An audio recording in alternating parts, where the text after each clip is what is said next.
Welcome back, y'all, to the Poorly Educated Podcast, the only show where we try to make sense of Trump's America while sitting on a couch that might still smell like deer jerky.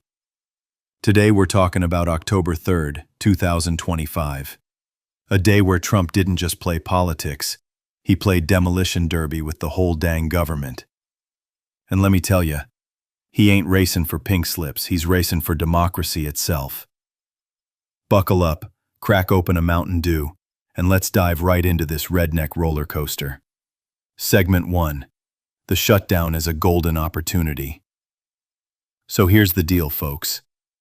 Normally when the government shuts down, it's like when Walmart closes the garden center at 8 p.m. Mildly inconvenient, but you can still get your miracle grow. But Trump? He's strutting around saying, "This ain't a problem. This is the best gift the Democrats ever gave me." Like he just opened a birthday present and found out it's a chainsaw. Only difference is, instead of cutting down trees, he's chopping down federal workers. He even told folks, layoffs are coming. That's like when your boss says, "We're a family here," and then hands you a box for your desk plant. And don't it sound just like Trump to call it an unprecedented opportunity? Heck, I call it an unprecedented chance to lose your mortgage payment. But hey, maybe it'll fix unemployment. If everybody gets fired, nobody's unemployed. Problem solved. Poorly educated economics right there. Segment 2. Project 2025. The Blueprint. So, y'all remember how Trump said back in 2024 that Project 2025 was ridiculous? Well, guess what? He's now treating it like the family Bible. Suddenly, he and Russell Vought, his budget guy, are sitting down like Bubba with a Sears catalog, flipping through and saying, "Which agency do we gut today?" It's basically Duck Dynasty, except instead of hunting ducks, they're hunting bureaucrats.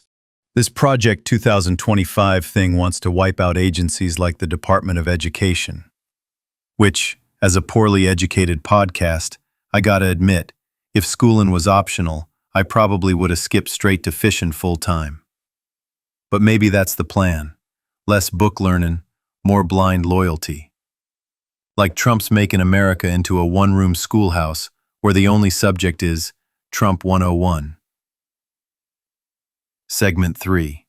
From furlough to firing. Now, in normal shutdowns, federal workers just get furloughed. That's a fancy word for sitting at home watching Judge Judy reruns till the checks start flowing again. But Trump says nah, this time it's firin's. Permanent. Like your job ain't coming back even if the government does. Imagine if deer season ended and the game warden said, "Sorry buddy, you're banned for life 'cause the deer union went on strike." Trump even called federal workers dead wood. Now where I'm from, dead wood's what you burn in the fire pit.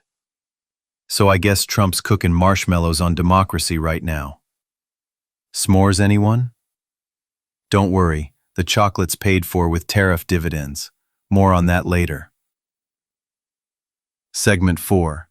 Budget Acts and Blue State Payback. Here's where it gets real spicy. Trump's using the shutdown to freeze money only in blue states. He canceled $8 billion in clean energy projects just in states he lost. That's like your uncle saying, "I'll fix your roof, but only if you voted for me in the family barbecue election." And FEMA? They won't give out emergency money till states prove no deported folks are counting in the population. Next thing you know, FEMA gonna ask if you swear allegiance to Trump before they'll send sand badges for a flood. He's even using this sneaky thing called pocket rescission, which sounds less like a budget tool and more like what happens when your jeans rip at the county fair. But apparently, it's how he blocks billions in funds without Congress stopping him. Basically, Trump invented the government equivalent of hiding your cousin's fishing license so he can't go without you. Segment 5. War on Cartels. Redefining War. Y'all, Trump just declared we're in an armed conflict with drug cartels. Not a police fight, Not a law enforcement thing. Straight up war. That's like calling possum hunting a military campaign. He bombed 3 boats in the Caribbean, killed 17 people, and then said, well, they're unlawful combatants. Which is just a fancy way of saying, we'll decide later if they were the bad guys. Even legal experts said it was basically murder under international law. But Trump? He's like, international law? Never heard of her. This man just upgraded the war on drugs to the World War of Drugs. Next week we'll probably see camouflage-clad DEA agents riding tanks into Tijuana. And here's the kicker. While Trump's yelling war on cartels, the DOJ is closing its drug task force. That's like declaring war on hogs while closing the bacon factory. Segment 6. Gaza and Lebanon moves on. The same day, Trump offered a Gaza ceasefire plan. Sounds good till you read it.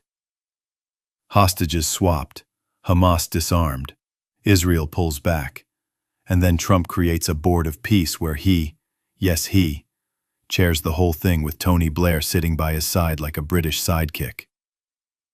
It's like turning Gaza into a student council and Trump's running for homecoming king. And while slashing aid everywhere else, he gave Lebanon $230 million to fight Hezbollah. That's like cutting off allowance for all your kids, then slipping $20 to the one who promises not to fight the neighbor's dog.